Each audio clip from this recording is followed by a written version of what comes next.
deep in the heart of Las Vegas, Nevada. It's the Best of the Outdoors podcast, brought to you by Texas Fish and Game Magazine, the voice of the Texas outdoor nation. I'm your host, Dustin Warncke, joined today with Mr. Your other brother, Dustin. Other brother, Dustin, that's right.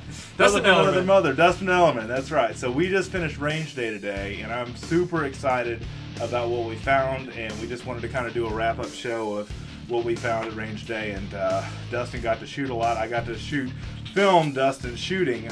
Range day's the best I got day. to shoot, yeah, exactly. I got to shoot him shooting, but I shot with a camera, and you shot real guns and air guns. The Crossbows. That's right. And I'm really, folks, everybody kind of asked me after last year, they were kind of like, well, did you want to shoot some of the guns, or did you, I'm like, dude, I'm cool to let Ellermann do it because he's like the Top Shot Season 3 winner, and is just this incredible marksman. I mean, it's my pleasure to watch you do your thing. Well, it's my pleasure to shoot and let you watch me do my thing. Yeah, that's cool. That's really cool. So, first place we hit up was Walther's booth. Yeah. And what do we find there? Well, I've liked Walther for a while because, honestly, it was the James Bond thing in the past, okay? As a kid growing up, that had to be a cool gun. But I think they're really underrated in the firearms community. Yeah. I guess they didn't have the marketing budget in years past, because the PPQ series are really a great gun, and they're accurate. They've got a slick action. They got a great trigger, and the ergonomics are great too. Now, recently it was the P99 series, and then the PPQ was made for the North American market because Americans didn't like the paddle release the Europeans use. I do. I'm used to that too. Yeah, and so I find people don't use their trigger finger to use it. They try to utilize your thumb, and it don't work because that's not how they're designed. Anyway, the point is, we went in there and they had their competition series, which I didn't get a price point on it, but they've got them with 5-inch barrels and polished. The triggers are great already, but they put an anti-friction coating on it. And that makes it even better. They got little beefed up sights, and now the red dot platforms, which I love shooting red dots because you can be so much more precise. Yes. And a little faster in transitions. Sure. Your acquisition is a little slower without the training, so you repeatably draw in the same spot. Sure. Anyway, that was fun to shoot those a little bit, and then they had their tactical version, threaded, yay for suppressor, and in a little shorter barrel, and then they also have their brand new chopped off one. It's called the PPQ SC, just for subcompact. Subcontact. So right. I saw that too. they just chopped it both ends. The barrel's a little bit shorter, the grip's shorter, so your pinky hangs off, but you can put that second extended magazine in and have a full grip. I was really hoping to see, they released an email like a week ago, if even, about the PPS, so that's their slim one. Single stack, great ergonomics on that, but in the M2, I have a PPS M1 that I wore the finish plumb off. The ergonomics weren't as good, but see, everybody went freak out mode when Springfield brought out their XDS. It's a single stack. The Smith & Wesson did their Shield. A single, great for concealed carries, first ones. Now, Walther had the PPS out years ahead. Sure. Just no, it's a well-kept secret. Anyway, the PPS is M2 is a good one. They released an email with pictures of it with a red dot sight on it. And I'm like, so you can slim it, you can put that red dot, but they're not going to bring it out till the NRA show. So, we were a little disappointed, or Dustin was a little disappointed. I was trying to stuff it in my backpack, but it's not even there. That's funny. Oh my gosh. So, the Q5 Max and the Q4, right? Yep. That we talked about, so that's cool. And then we also went to the STI guns, which is they're based right here in Texas. I introduced Dustin Ellermann to these guys last year, and I know he shot their guns before in Top Shot, I think, right? Is that what you said? I think so. It was one of the competition shoots. So that all being said, I wanted him to get some range time with a DVC, and they have the new DVC Omni and the DVC Open. You got to shoot both of those, right? Yes, and they're slick. They're slick guns. We started with that Omni, and as I said, what they did on the Omni is, does it mean all or everything? Right. They put all the things that they get the most popular request for on their, their line, and with their muzzle brake, and that you have the sight is solid on the barrel along with the muzzle brake, so it doesn't move, and some slick texturing. As I started with that, and it was just one flat shooting smooth gun. But then, what was the other one called? Their competition open. The open, yeah. Yeah, crud. That open. Got even better. And just amazingly flat shooting, just pepper away on the same target. Yeah. It just you did. repeats right to it. Just ding, ding, ding, ding, ding. Yeah. When you were popping out those rounds, I was like, man, this guy's good. That's like cheating.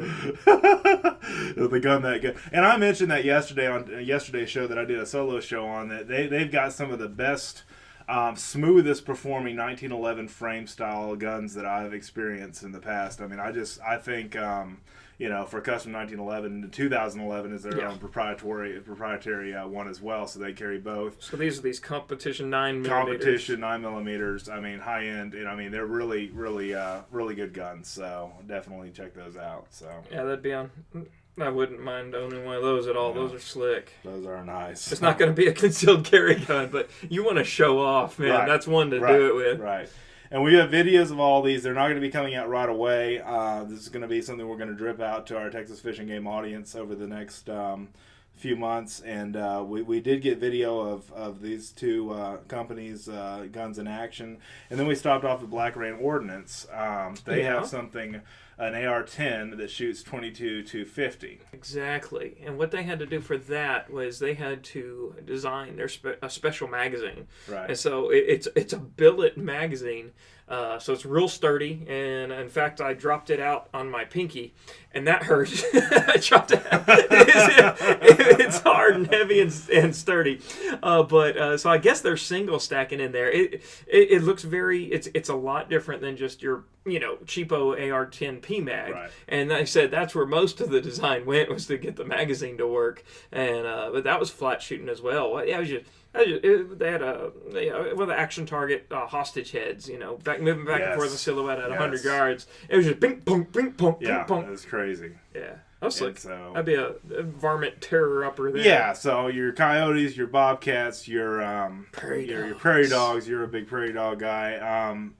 Any of those kind of, your raccoons, I mean, your varmints, those kind of, the predators and that kind of stuff, that's a really good weapon. My father-in-law likes to shoot deer in the neck, does especially, with a 250. Mm-hmm. And he thinks that's just the coolest gun because it shoots so flat. Yep. He's taken a turkey, was shooting it at the base of the neck while it's still walking at like 175 yards with that gun. Wow. I mean, a moving shot with a 22-250, and that's just wow. So I guess that's legal. Yeah, yes. Well, it depends on what season. Yeah, he's shooting in a legal season, but with a rifle. But he's got some incredible stories with this 22-250. So that's a heck of a round, and I don't think it gets as much press as it should. I mean, there's so many other different rounds that are out there that are flat shooting and that are tiny, small diameter. But anyway, there's my 2 cents for that. I wouldn't mind having that one either. Yeah. Let's talk for a minute about Franklin Armory. Am I saying that right? Man, I'm drawing a blank, but that sounds right. Yeah, Franklin. As a new Reformation gun that it created a lot of buzz this week on social media and such. And well, the deal is they're using their binary trigger, and I forgot what their proprietary name is for their binary. But if you aren't familiar with the binary trigger, it's a trigger that fires when you pull the trigger, just like any other gun, it fires. But then, so it has a setting so that when you release the trigger, it fires again. So it's got a standard semi setting. It's got a safe setting, but it's got this kind of push-pull setting. Right. And so that allows the user to double tap extremely fast, or just if you would do the normal motions of a double tap on a semi-automatic, it would be a quad tap on this. So they had one for AR-15s, and they had an MP5 one binary trigger that they had, and they had one on an ACR. So, but the main deal is, besides binary triggers, they've been around for a little while. It seems neat. I haven't tried to shoot it in a controlled group, or I think double tapping 3-gun is a big, that's pretty much how you run a 3-gun. It's just 2 hits on the target. Right. But I'm sure binary triggers are frowned upon in the 3-gun competition, world. 3-gun shooting, yeah, I'd say so. Yeah, but anyway, in that kind of realm, it it could be popular just shooting for fun. But the big deal of what happened is kind of is more on the lawyer and researching side of Franklin Armory, in some letters to the ATF. Now, this is all what I've learned online. So tomorrow they're actually releasing their legit press statement as at an official product launch. Okay. At the SHOT Show floor. But from what I can gather, the deal is the ATF back all the whole NFA Firearms Act, banned machine guns and all that jazz, or at least heavily restricted them, regulated them. Describes a machine gun as something that fires more than one round per pull of the trigger, per movement of the trigger. Okay. So since ATF says, well, pulling is one action and releasing is another. So that's not a machine gun. It's not even, and technically, it's not even a firearm or a rifle. It's not a rifle. So an SBR. If you go under 16-inch barrel, you would have to have a tax stamp. Right. Okay, but since the binary trigger is kind of like new ground. Right.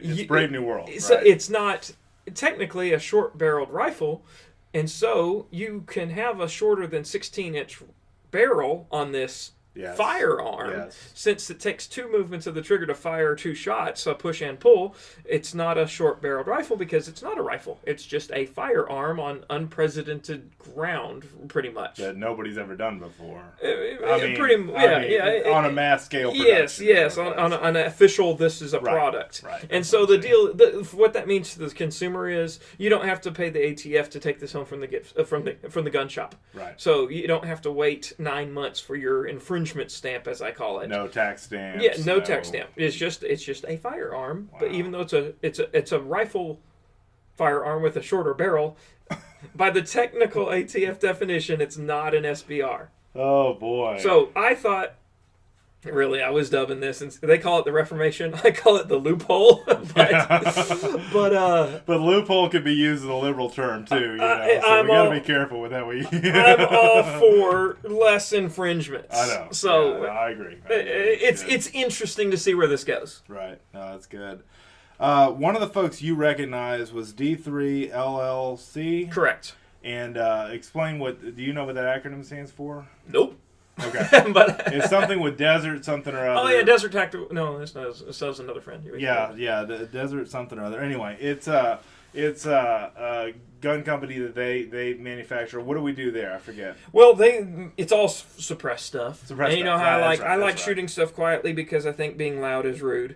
And when you have quiet guns, you don't have to worry about disturbing your neighbors and your neighbors calling the sheriff because all them noise. Right. So you shoot a lot of suppressed guns. I do. I watch a lot of your YouTube videos. And honestly, I think it's just because of where I live. The camp where I live is located by a lake community, and it's desert design and development. Okay, desert design and development. Yeah, that's the D3 LLC. Sorry, I didn't mean to make you look that up, you're but cool. I totally forgot. So I like shooting suppressed just as being a polite neighbor. Okay. And so these guys make some, but they do it. What they started with was their AR 9mm, and they were going after kind of duplicating the MP5 SD, the Navy SEAL one where it's fatter and integrally suppressed, but it's also ported. So their deal was being able to shoot all sorts of ammo and not having to spend the extra cash to shoot the heavier subsonic stuff. Oh, that's right. And now that's coming back to me. I totally love that idea because, investing in a gun is one thing. But for those of us who like to shoot, we can easily shoot 5 times the value of the gun and ammunition in a year or two. Yeah, exactly. Yeah. So this allows you to shoot more and stay quiet with even supersonic 115 grain ammo. Now I said that their design was over the MP5 SD. They were copying that, but what they did is they made that same kind of barrel design. So it's integrally suppressed AR-15 in 9mm. So it's an integrally suppressed 9mm upper.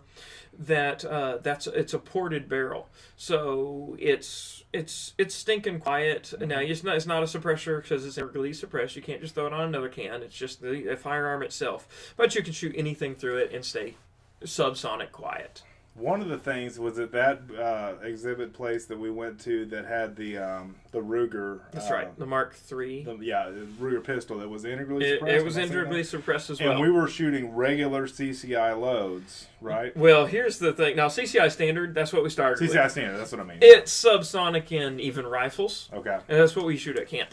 But what they did to demo their integrally suppressed pistol, what do they call it? I forgot what they called it.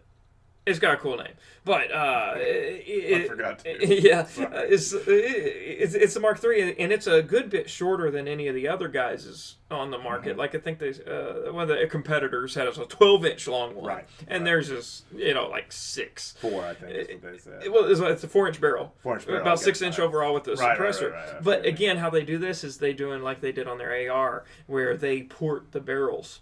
And so what he did to demonstrate this, he put CCI mini mags in it, which would totally be supersonic, hypersonic way out there, even in a pistol, and it wasn't. It was still subsonic. Stinking so that totally means you can grab any bulk box stuff, right? Which and so it'll be even just as quiet and fun to shoot. So that saves money over time. Over time. I mean, obviously, Absolutely. just like we talked about, you'll burn up the value 5 times over of a gun if you like to shoot it a lot. For your range time, I mean, that's going to be a lot more affordable practice and a lot more affordable, just fundamentals with kids. I mean, there's a lot of really cool things that you can do with a system like that. And integrally suppressed guns look cool. They're sleek. I don't have any integrally suppressed firearms. I have integrally suppressed air guns. And but I see exactly what you mean, because they're just, I mean, you don't have to do anything special. They're just thinking quiet, like you like to say all the time. So, no, that's really good. I wanted to also bring up our friends at Desert Tech. I've mentioned them on the podcast for the NRA show and some other things that I've done in the past. You got to shoot the MDR 223? Finally, yeah. 223 or 308? I did the 223. 223, okay. So it comes in 223 or 308, completely modular, but as we say in the video about this, not modular the way you think of an AR-15. It's a completely different platform.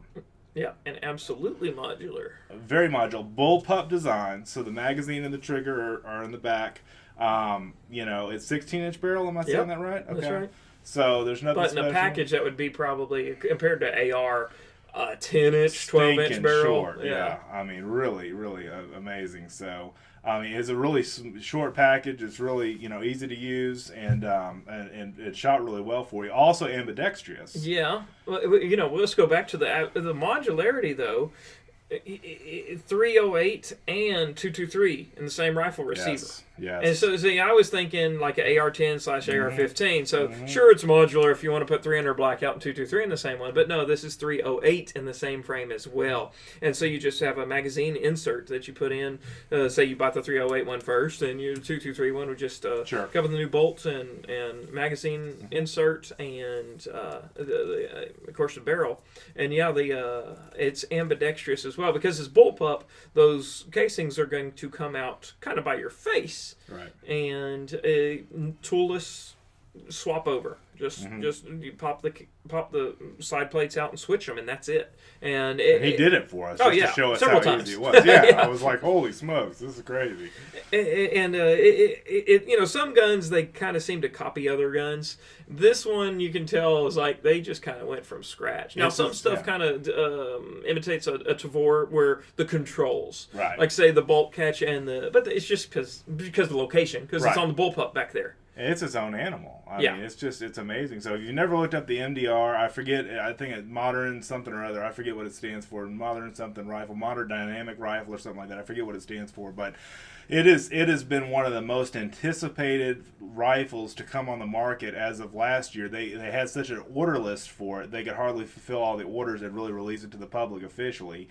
And from what I understand, and I mean, they really just are having a lot of success with that gun. I remember my first shot show like 6 years ago. All it was a 3D prototype. Right. We have a 3D printed prototype on the wall. And then obviously Desert Tech also has bolt action, and I talked about this last night's show. You could switch from 308 to a 300 Win Mag in probably under a minute if you really know what you're doing. And they're bolt action modular, rifles that they have. And they're also bullpup, where the bolt and everything's in the back, magazine, everything like that. And, pretty slick. I mean, really slick. So, no, it's really good. Anything else you want to say? I want to talk about Axeon and Umarex today. Oh yeah, Axeon stuff's pretty cool. Okay, so Axeon, new optics. I don't know how to Optic explain this. accessory. Optic accessory from the folks that do Umarex air guns and Axeon. I guess it's optics or it's optic accessories, but they really are cutting edge stuff. Explain that to us a little bit. Yeah, it's completely different, and I saw a press release and I was intrigued by it. So I was happy to be able to actually test it on the range. And what it is well, it's just a second lens that you put in front of your optic. And so they had it on both red dots and magnified optics. Right. And they construct these lenses with a slight shift in angle. And so say you had your rifle set up on a vise. You're looking downrange at your target. Right. Depending on which lens you get is how much the lens shift would be and your image shift would be. But say you have your reticle, focused right on your bullseye. You flip this lens up, which is just honestly just a lens, another piece of glass. Yes. It's at an angle, but you can't tell that by looking. Right. It just looks like another clear piece of glass. You flip it up, and then all of a sudden your crosshairs are 12 inches lower at 100 yards. Oh. And so this is giving you, now these are constructed, either they have like a commercial offering that'll be, hey, this is for your 300 yard zero, this is for your 500 yard, and it shifts it. Like I was shooting the 500 yard one, it was like 11 point something MOA, that for 80% of calibers and rifles out there would shift. If you had a 100 yard zero on your optic, you could flip this, you put this lens in front of your scope, and instantly it puts you within 8 inches of where the majority of 500 yard zeros would be. And so we did it right there. I shot one plate at 100. I flipped that lens down, and I shot this steel ram at 500, just like that. It was a 6.5 Creedmoor or something. Yeah, I don't even know you what it was on. punched the crap out of it too. Yeah, and so I just had fun flipping the lens up and down, looking through the scope. Right. Now, it's not going to be for everyone, okay? No. Long-range, serious precision shooters are going to want to dial it in, and we know the difference of just weather makes a difference in what your bullet's going to drop. But the innovation behind it is really neat, and you don't have to think of it as, oh, it's just a 500 yard zero. No, you could also custom this. Say you went up for 300 or whatever, and you knew your exact MOA. They said they could make it for you, and it's under $100. Maybe not a custom one, but that price point's incredible for something that innovative, I guess is the right way to say it. Yeah, and here's something I was thinking is, well, they mentioned it as well. Say for your 300 blackout. Supersonic and subsonic. Yep. So for subsonic, I flip my lens up, and all of a sudden I have a perfect 100 yard zero for my subsonic ammo. That's a great point. A 3-gun competition could do that. I didn't even think about a silence versus suppress versus live. Because I know my 300 blackout drops with my supersonic zero. I got like a 16-inch difference at 100 yards. Oh, I believe it. I've heard a lot of stories about that too. Yeah, so you could just flip it up and be dead on. I could see it being of use in 3-gun, although the rules would probably screw it up. Right. But if you wanted if you're doing something up close at 100, and then you just flip that thing up, and then you're dead on for your long range 500 yard shots, and you could even hold under at 300. Right.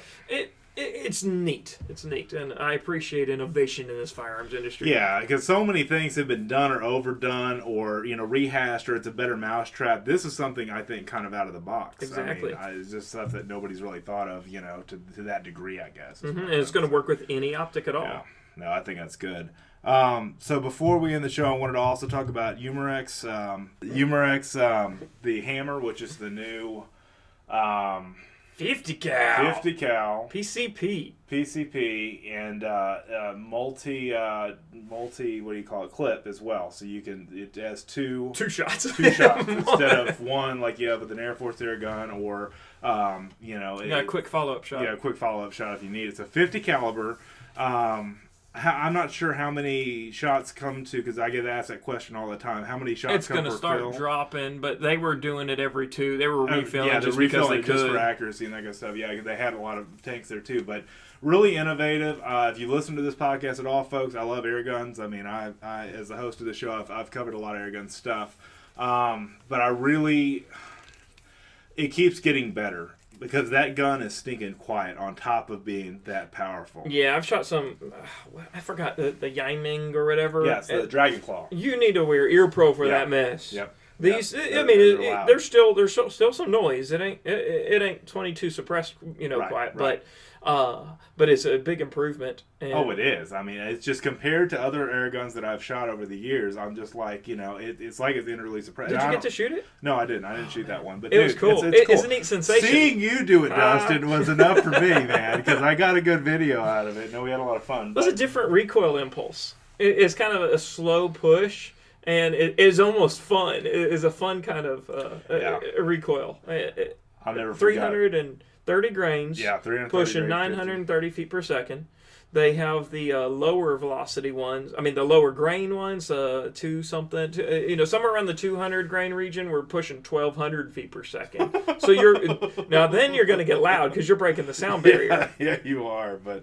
Yeah, it's how cool. Yeah, that's really cool. I mean, that's the thing about air guns is the innovations continue to grow. You don't need. I said this last night. You don't need a tax stamp. To not a firearm. It's not a firearm. And until they change that rule, which I hope they never do, I'm going to be owning air guns because I can get suppressed, integrally suppressed, so on and so forth. They call it in the air gun world moderators instead of suppressors, but that's the word since it's not. Gotcha. Have you ever heard that before, Ellermann?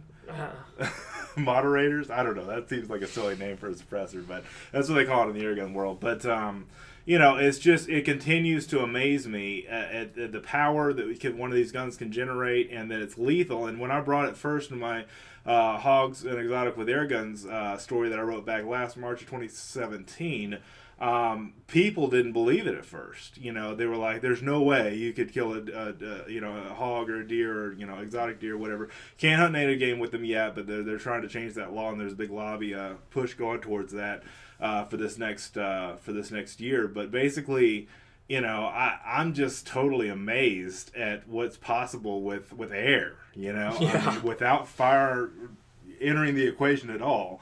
I mean, there's some guys that specialize in nothing but air guns only, pretty cool. Which I think is kind of cool. So, anyway, anything else you want to add, Dustin? Huh? You've been a great guest like usual. Well, we're leaving one thing out. What's that? What was the crossbows we were shooting? Oh, Excaliber, of course. Forgive me. So, Excaliber crossbows, we were shooting their Assassin, 360 feet per second, up to 360 feet per second. They had some rubber, string silencers and that kind of stuff, stoppers and that kind of stuff on there that basically, brought it down a little bit. But you made a 90-yard shot. Oh, sure, yeah. But here's the thing, the crossbow bolt. But it's a recurve crossbow. A recurve crossbow, and that's what Excaliber is known for. This new Assassin has, it's what is the draw weight? I think 290 pounds. We talked about. This eliminates the worry about the draw. Because it's a crank system. Yeah, silent crank. It's a silent crank, so you can, if you need to reload, get another shot off. And I've had to do that before in my blind because I'm a big crossbow hunter. But the innovations of that particular crossbow, and you're just getting into crossbows now, which I'm excited for because and I sent you some Grim Reaper broadheads because I really think. I think you're going to fall in love with it as much as you love shooting once you really get out there and, it's crazy to be able to. I love the long range stuff. Now 90 yards? Are you out of your mind? You did it, though, dude. Well, back up first because the cocking. They improved on the cocking system too, where it was safety wise, where it's not just a hold on to crank. What they did is it's kind of just like a hold on crank. You hold on with your hand, but they have a safety strap on the wrist, which made it at first I was like, is this just a bow release you're strapping on? That's what I first thought myself. It was a bow Are you going to demo trying to pull it? That's right. The first thing I thought of too, Dustin. Great minds think alike. But literally, I mean, it straps on your wrist, and you basically crank, and it keeps it from coming unwound. Yeah. And snapfire. Unspin. So you can relax the string back down and just So that was kind of innovative again. But launching those bolts out to 90 yards was cool because the zero was just so it lobbing the booger. We're using those Luminox, and so it's broad daylight. You see this red knock fly about 8 feet over the target where and then just drop plumb right in the middle. It was slick. That's what Ted Nugent and all the other outdoor riders out there call the mystical flight of the arrow. And I mean, once you really get that in your soul, that you're hopelessly lost. Because I mean, just the crest of that arc is just. When you're in the woods hunting for a deer or a hog with that, and you see that thing take its time and slowly make it, and you see the deer, and then the deer, it gives the as Lou Murillo calls it, the oh crap face, and I love archery, I always have, but the funny thing with that though is that we just finished a deal with Crossbow School, and then we did hunting school back this past summer and early fall. And Excaliber did their Destruction Challenge 2.0 and 1.0 on that page that we built for them. And they're feeding, I was just telling Dustin about this, they were feeding the crossbow to alligators. They were dropping it off of a 2-story building. They were doing all these things which you could not destroy an Excaliber crossbow because of the design of the recurve. Because it's recurve, huh? Yeah, you can't do that with a pulley system. I wouldn't run over it with a truck. I wouldn't run over a compound bow with a truck, but that bow, I could see that. So you know what I was thinking? You didn't see the view that I had because I'm looking through like that 4X scope. Sure. And so it looked even cooler. What was those scope things we got? The phone scopes? Yeah, those phone scopes. That would be cool to do a video. In slow-mo. In slow motion. So you have 240 frames per second on your iPhone watching this bolt. Woo! I love it. That would look slick. Dude, we got to do something like that. Yes.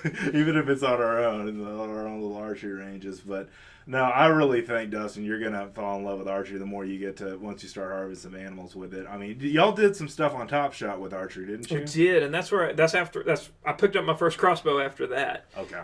Because they're just... Because y'all were shooting recurves, was it? We did everything, That man. was 2012. So okay, my season, we shot recurves, bouncing arrows off of a ramp into a moving target. That was just ridiculous. That was ridiculously hard. When I went back for All-Stars... That's right. I forgot you did All-Stars. That's when I got to see Phil at the final challenge shoot is the Bowtech crossbow, whatever that one was. Yeah. And he was like, this thing's awesome. It just goes wherever you point it. So I was like, I went back home and bought one. And it's kind of loud, but then I got that Raven last year. Yeah, you got a Raven. You won a Raven, Dustin, the luckiest guy on the planet. Well, I guess that was a year ago today. That was a year ago today. You won a GoPro. I popped the bullseye at 100 yards. And I was like, if anybody's going to win anything, it's going to be this guy right here, not this guy right here. So, I'm happy that you did it. So you have a Raven, and you also got a GoPro as part of that deal too, didn't you? Not that I remember. You don't remember that? I didn't get that. Mind. It was just okay. Never mind. You just got a Raven. Where'd that GoPro go? I don't know. Did it go to you, Dustin? It went to go. Yeah, the other Dustin. Yeah, I was wondering what that gift in the mail was. So no, that's cool. Well, thank you guys for joining us for this show. Anything else you want to add, Mr. Ellermann? If you found my GoPro, please send it to me. Okay, yeah, for sure. That's funny. Thank you so much for watching, reading, and listening. Have an awesome day in the outdoors. We'll see you next time.